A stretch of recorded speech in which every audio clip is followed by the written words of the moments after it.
পদ্মাপাড়ের জনপদগুলো যেন হয়ে উঠেছে ভয়ঙ্কর বিষধর রাসেলস ভাইপারের সাম্রাজ্য।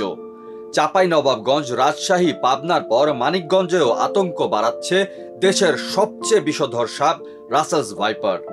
জেলার হরিরামপুরের চরাঞ্চল ও পদ্মা নদীর তীরবর্তী এলাকায় একের পর এক রাসেলস ভাইপারের দেখা মিলছে। এখানকার পদ্মা ঘেঁষা চরাঞ্চলের মানুষের মনে ভর করেছে ভয়াল এই প্রাণীর আতঙ্ক। কয়েকজনের প্রাণ গেছে বিষাক্ত এই সাপের ছোবলে।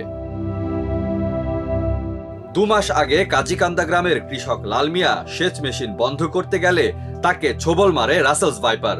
চিকিৎসার চেষ্টা করা হলেও তাকে বাঁচানো যায়নি। পানি দেওয়া হয়ে গেছি, পাইপ গোছাইবে গেছে কালে কামড় দিছে বেলা 3টার সময়। বাড়ি তোমার তাসা ভার নাই, আসতে সময় 5-7 জায়গায় বলে বসে বসে পড়ছি অজ্ঞান ফিরিয়ে। ওজা 2জন নামছিলাম, ডাক দিয়ে বৃষ্টিস নামাই তার ফেরতপুর হাসপাতালে নিয়ে গেছে।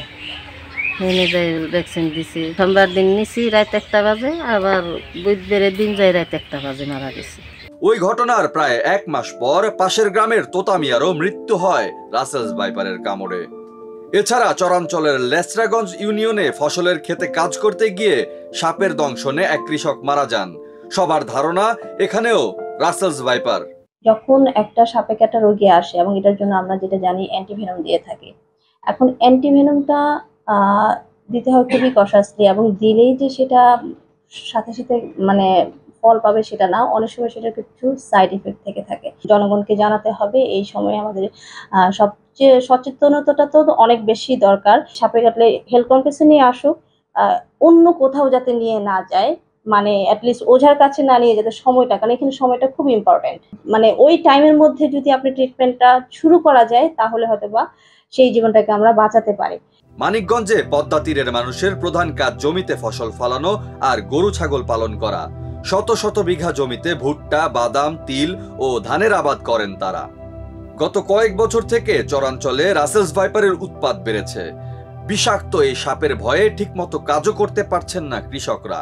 আমাদের এলাকায় সাপের উপদ্রব খুব বেশি, কারণ আমরা চর এলাকার মানুষ বা বিভিন্ন চতুর সাইডে হলো ভুট্টা কিংবা কাশবন বিভিন্ন কিছু জাই জঙ্গল আছে। আর এর মধ্যে যে রাসেল ভাইপার নতুন করে একটা নাম শুনি, এখন এই জন্য আমাদের এখন চলাফেরা খুবই কষ্টকর হয়ে পড়ছে। আমরা মনে করেন ভুট্টা ভাঙতে গেলে ওই সাপটা পেঁচায় থাকে, গোলপাহাড়ি সাপ পেঁচা থাকার আজুক লাভ দেয়, সে ঠেঙ্গে কামড় পারে।